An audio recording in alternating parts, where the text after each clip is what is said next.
1 cup of milk, half cup of oil,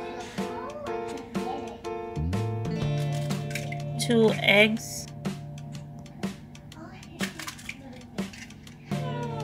3-4 cups of sugar.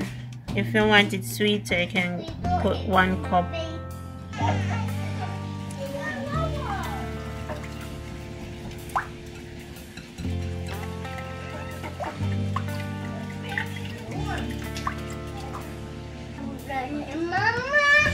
I'm going to have 2 cups of flour,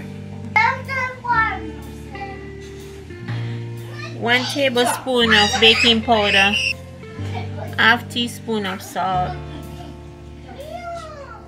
and then mix.